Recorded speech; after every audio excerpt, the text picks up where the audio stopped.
Walter bond அமெரிக்காவை சேர்ந்த NBA சொல்லக்கூடிய பேஸ்கெட் பால் டீமோட பிளேயராக இருந்திருக்கிறாரு. ஆனால் இவர் அதில் ஃபேமஸாக இருந்ததை விட பேஸ்கெட் பால் NBA டீமில் ப்ளே பண்ணதுக்கு அப்புறம் வெளியே வந்து அவர் மோட்டிவேஷ்னல் ஸ்பீக்கராகவும் மைண்ட் செட் கோச்சாகவும் இருக்கும்போது நிறைய இன்ஃப்ளூயன்ஸ் பண்ணியிருக்காரு, நிறைய மக்களை கைட் பண்ணிகிட்டு இருக்கிறாரு, இன்றைக்கி பண்ணிகிட்டு இருக்கிறாரு.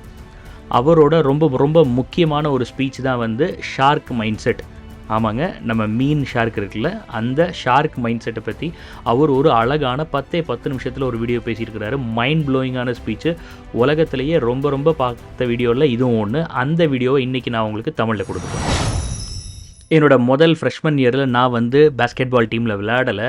நான் வந்து டிஸ்குவாலிஃபை ஆகிட்டேன். எல்லாருமே வந்து சொன்னாங்க நீ வந்து விளையாடுறதுக்கு லாய்க்கு இல்லைன்னு. நானுமே வந்து அதை ஏற்றுக்கிட்டு சரி வந்துட்டோம், 4 வருஷம் படிப்போம், அதுக்கப்புறம் ஏதாவது ஒரு வேலை கிடச்சிடும், அந்த வேலை கிடச்சோன்னே செட்டில் ஆயிடுவோம் லைஃப்பில் அப்படின்னு நினைக்கும் போது எங்கள் அப்பா எனக்கு கால் பண்ணாங்க. எங்கள் அப்பா கால் பண்ணி சொன்னாங்க, தம்பி நீ ஏன் விளையாடலை அப்படின்னு. எல்லாம் பாலிட்டிக்ஸ்ப்பா அப்படின்னு நான் சொன்னேன்.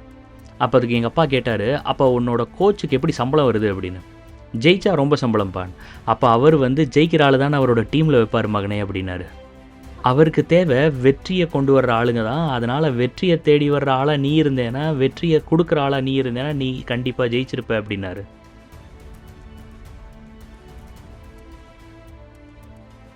அப்போ எங்கள் அப்பா என்கிட்ட ரொம்ப தெளிவான ஒரு கேள்வி கேட்டார். மகனே நீ தான் வந்து இந்த காலேஜை சூஸ் பண்ண, இந்த காலேஜில் படித்து இந்த காலேஜில் விளையாண்டு நான் நேஷ்னல் NBA டீமில் இருப்பேன் நீ தான் சொன்ன, இப்போ நீ சொன்னதை நீ ஏன் கேட்க மாட்டேங்கிற அப்படின்னு என்கிட்ட கேட்டார்.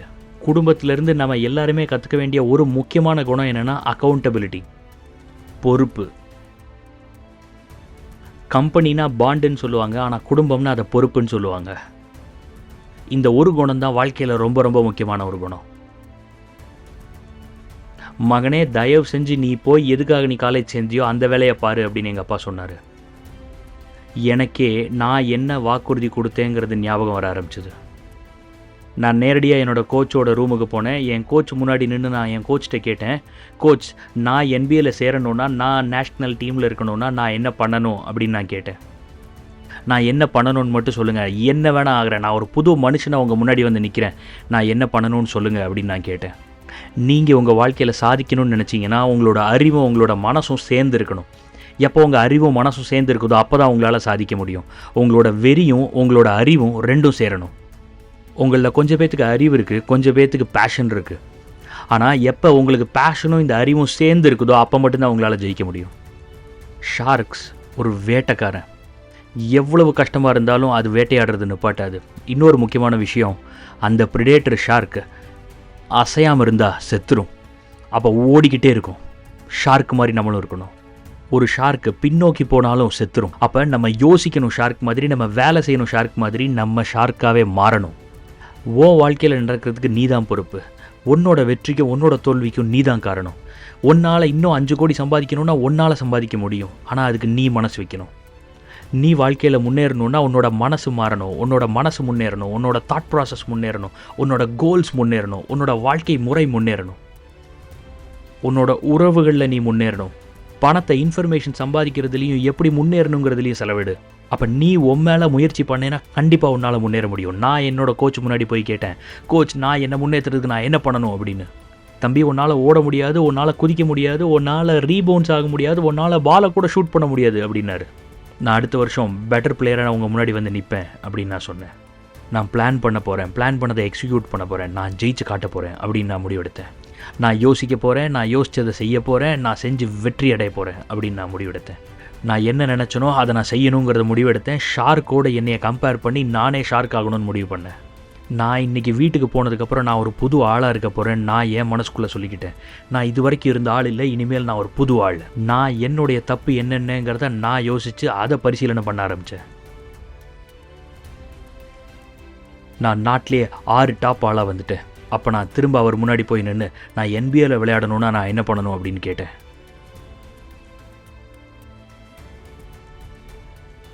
முடியாதுன்னு எல்லாரும் சொல்லும்போது நான் என்னை நம்பினேன், அதுக்கான முயற்சி எடுத்தேன். அதனால் வெற்றி அடைகிறதுக்கான வாய்ப்பு எனக்கு ரொம்ப பிரகாசமாக இருந்தது. நான் என்னையவே செதுக்கினேன். அதுக்கு பேர் தான் இம்பேக்ட் பிளேயர்.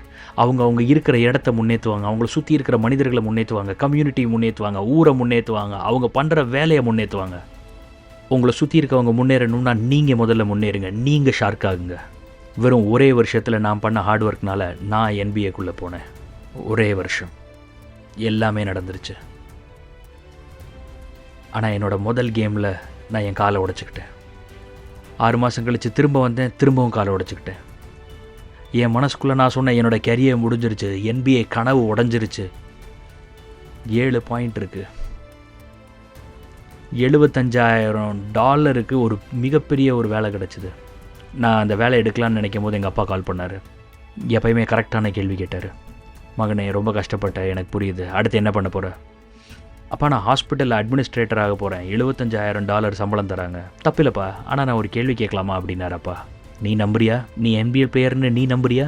அப்பா, என்ன பேசுகிறீங்க? என் கால் உடஞ்சிருச்சுப்பா. நம்ம நினச்ச மாதிரிலாம் முன்னாடிலாம் பண்ண முடியாதுப்பா. இப்போல்லாம் நம்ம அறிவாளி, நம்ம படித்தவங்க. ஒரு இடத்துல நம்ம கையை விட்டுறணும். இதெல்லாம் நம்மளால் முடியாதுப்பா. அப்பா, நம்ம விட்டுறலாம்ப்பா, நம்ம சாதாரண வாழ்க்கை வாழலாம்ப்பா. $75,000 நீ நம்புறியா மகனே அப்படின்னு கேட்டார். ஒரு செகண்ட் நான் கண்ணை மூடி நான் யோசிக்க ஆரம்பித்தேன். அவர் யோசித்தார், எனக்குள்ளே என்ன இருக்குன்னு.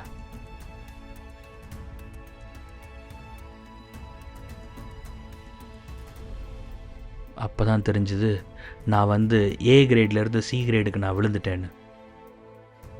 நான் யோசிக்க ஆரம்பித்தேன், நான் என்ன நம்புகிறேன். பட் ஆனால் அப்பா அப்படின்னா எங்கள் அப்பா ஒரே வார்த்தை சொன்னார். மகனே, நீ சொன்ன, நீ ஒரு மிகப்பெரிய NBA பிளேயர் ஆகவேன். நீ சொன்ன 4 வருஷத்தில் படிப்பிச்சு முடிப்பேன்னு. நான் உன்னை நம்புகிறேன். ஆனால் 5 வருஷத்தில் முடிச்சிட்டேன், பரவாயில்ல. ஆனால் நீ சொன்ன, நீ NBAவில் விளையாடுவேன்னு சொன்ன,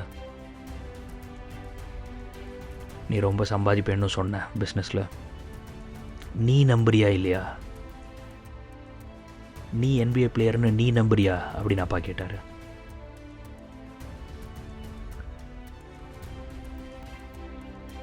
நான் எங்கள் அப்பாட்ட சொன்னேன், ஆமாப்பான்னு. அப்போ நம்பிக்கையை விடாத, முயற்சி பண்ணு அப்படின்னாரு. நான் திரும்ப கோச் பழக்கத்தில் போய் நின்னேன்.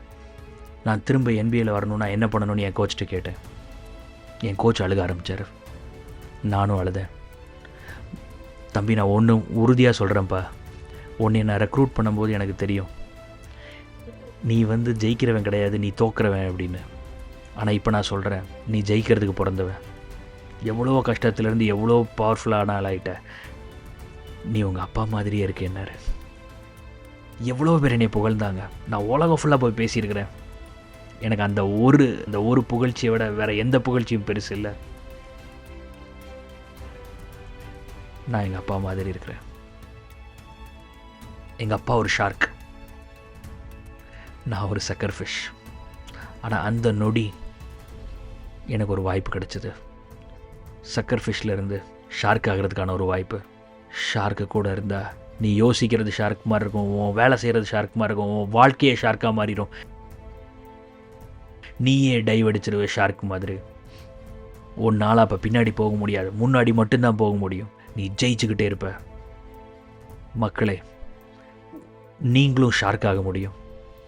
நீங்கள் ஷார்க் ஆகணும்னு நீங்கள் நம்பணும். முயற்சி பண்ணுங்கள். உங்களை சுற்றி எல்லாமே வாய்ப்புகள் இருக்குது. ஆனால் நீங்கள் எப்போ நம்புறீங்களோ அப்போ மட்டும்தான் உங்களால் ஜெயிக்க முடியும். நான் ஷார்க் ஆகணும், நான் ஜெயிக்க பிறந்தவன் அப்படின்னு நீங்கள் நம்பணும். உங்களோட திறமை என்ன நீங்கள் கண்டுபிடிங்க. மக்களோட பேசுகிறது பிடிக்குதா, விஷயமாக க்ரியேட்டிவாக யோசிக்கிறது பிடிக்குதா, நீங்கள் யோசிங்க உங்களோட திறமை என்னென்னு. ஆனால் நான் ட்ரை பண்ணிட்டேன்ப்பா, தோத்துருச்சு, அதனால் விட்டுட்டேன் அப்படின்னு மட்டும் தயவு செஞ்சு சொல்லிடாதீங்க. ஷார்க் பின்னோக்கி போகாது. என் கோச் என்கிட்ட சொன்னார், நீ மோட்டிவேஷனல் ஸ்பீக்கர் ஆகணும் அப்படின்னு. நான் சொன்னேன், நான் அதுக்கப்புறம் பண்ணுறேன். முதல்ல NBAவில் உள்ளே சேரணுன்னா நான் என்ன பண்ணணும் அப்படின்னு கேட்டேன். 3 ஷூட்டு 3 பாயிண்ட் ரேஞ்சிலேருந்து நீ ஷூட் பண்ணணும், ஆனால் அதை விட முக்கியம் வெயிட்டை குறைக்கணும் அப்படின்னாரு. NBAவில் உன்னை பற்றி என்ன நினைக்கிறாங்கன்னா, நீ ஃபுட்பால் பிளேயரு, பேஸ்கெட் பால் விளையாட ஆசைப்படுறேன்னு நினைக்கிறாங்க. 15 பவுண்ட்ஸை நான் குறைச்சேன். NBA ஹிஸ்ட்ரியிலேயே நான் ஒரு பெரிய ரெக்கார்ட் பண்ணேன்.